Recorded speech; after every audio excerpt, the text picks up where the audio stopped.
Welcome back. Earlier on in the programme, we discussed the incidents during the last year of profit warnings, always a stressful event for chief executives and chief financial officers. Another stressful event, however, is the deadline to file company results. Paracelsus Recovery, which is based in Zurich and London, and which specialises in the treatment of business people, says it sees a spike in referrals of CEOs at the end of April, which is usually the deadline for the filing of first quarter results. Well, joining me now is Gerber. He's chief executive of Paracelsus Recovery. Jan, very good to see you this morning. What sort of conditions are CEOs commonly being referred to you with?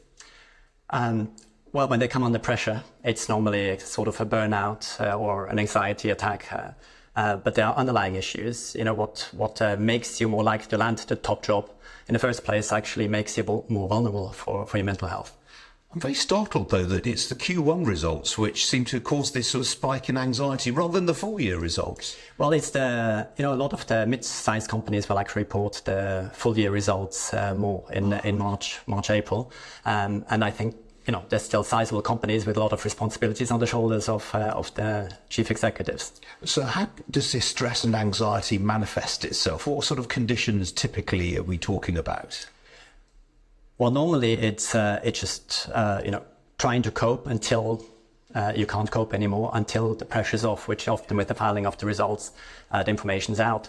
Coping can be various ways. Often when you can't sleep because of anxiety, you take prescription medication or you self-medicate with alcohol or other drugs.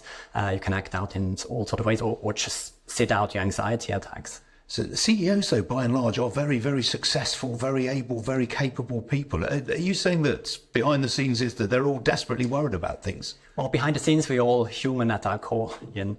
And chief executives and politicians and, nobody is really different there.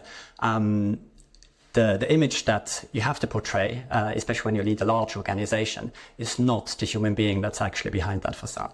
It's funny, I often say this to people, that being CEO, although they're paid well, it's quite a lonely job at times, isn't it? It's a very lonely job, because you also have to be careful who you share, your worries with, because it might leak and then the market might react.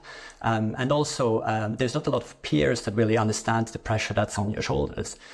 Sometimes you have to close family, but then when you're not home a lot because you work a lot, which tends to come with the job, that also falls away as well. So often, you find yourself in a very lonely place. So how do you treat someone who comes to you and says, look, I'm just completely facing burnout here?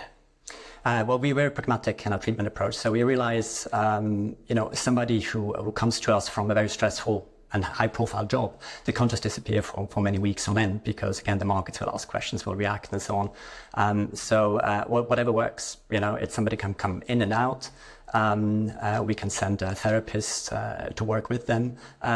Really, whatever works. You have to be very pragmatic rather than dogmatic when it comes to if you want to be effective with mental health treatment. And how do you judge success or failure with some of these patients? Is it when they return to their job and they're back to the way they should be? Is that success?